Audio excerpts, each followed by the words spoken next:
Picture this, a plane, a blur of speed and daring. It climbs, nose pointed towards the heavens, defying gravity's pull.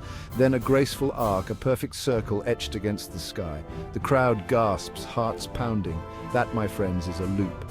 A low-altitude loop takes this heart-stopping maneuver to the edge. It's not just about flying upside down. It's about doing it close to the ground, where the margin for error disappears and the stakes are sky high. The ground rushes up to meet you, a dizzying, exhilarating dance with danger. Talk about a serious adrenaline rush. The low-altitude loop is not for the faint of heart. It's a test of skill, a delicate ballet of control and precision. One wrong move, one miscalculation, and it's curtains. This is where bravery meets ability in a spectacular display of aeronautical artistry. Buckle up, because we're about to dive into the thrilling and sometimes terrifying world of low-altitude loops. So what does it take to pull off this death-defying stunt? Nerves of steel for starters, and a whole lot of skill, years of training and countless hours in the cockpit. You see, it's all about physics.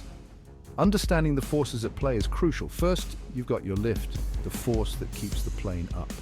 It's generated by the wings as they cut through the air. Then there's drag, the air resistance that tries to slow it down. It's like pushing against an invisible wall. And let's not forget thrust, the power that pushes the plane forward. This is what propels the aircraft through the sky.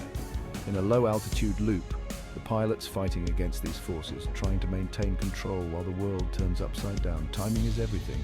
Every second counts. The pilot has to hit the throttle at precisely the right moment, pulling the plane up into the climb. It's a dance of precision.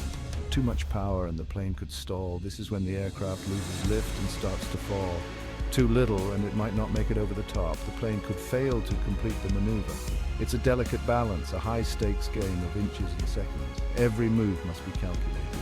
And then there's the G-force, the intense gravitational force that acts on the pilot's body. As the plane swoops through the loop, the pilot gets slammed back into their seat. It's like being in a high-speed roller coaster.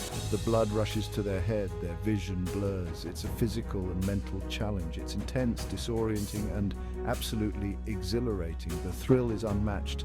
Only the best of the best can handle this kind of pressure. These pilots are the elite, the top of their field. Sadly, not all low-altitude loop attempts end in a triumphant roar of the engine. Sometimes they end in tragedy. Sometimes the laws of physics bite back, reminding us of their unyielding nature. You see, there's a very fine line between success and disaster when you're dancing with gravity. Every maneuver must be executed with precision. One of the biggest risks is a stall, a sudden loss of lift that can be catastrophic. If the plane loses too much speed, the wings lose their lift and the plane drops like a stone. This can happen in the blink of an eye. At low altitude, there's simply not enough time to recover. The ground rushes up too quickly. It's a chilling thought, a stark reminder of the unforgiving nature of this maneuver. Pilots must always be on high alert. Another danger is something called a graveyard spiral, a deadly descent that can be hard to detect. This happens when the pilot loses control during the descent, sending the plane into a deadly downward spiral. It's a disorienting and dangerous situation. It's a nightmare scenario, a terrifying loss of control that can quickly turn fatal. Pilots train extensively to avoid this. Of course, there are other things that can go wrong too: engine failure, structural damage, and more. Even a bird strike can spell disaster, causing significant damage in an instant. That's the thing about low-altitude flying. There's no room for error. Every second counts. One mistake, one tiny miscalculation, and it's all over. The margin for error is razor thin.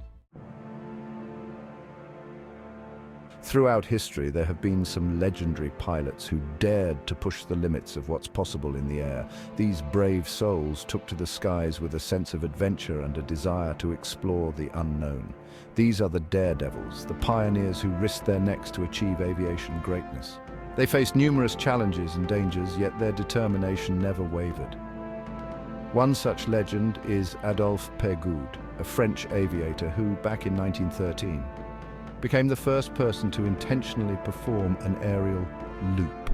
His daring stunts captivated audiences and inspired future generations of pilots. Can you imagine the guts it must have taken to attempt that for the first time? The sheer bravery and skill required were beyond extraordinary. People thought he was crazy, yet his achievements proved that the impossible could be made possible with enough courage and determination. Then there's Amelia Earhart, the Queen of the Skies.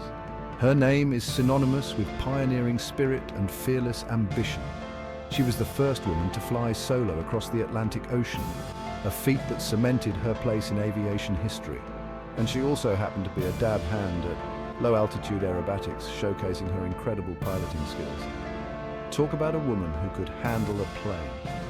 Her legacy continues to inspire countless women to pursue their dreams in aviation. These pioneers paved the way for generations of aviators, inspiring them to reach for the skies and push the boundaries of human achievement. Their stories are a testament to the power of vision and perseverance. They are a testament to the power of courage, skill, and a healthy dose of daring. Their contributions have left an indelible mark on the history of aviation, reminding us all of what can be achieved when we dare to dream.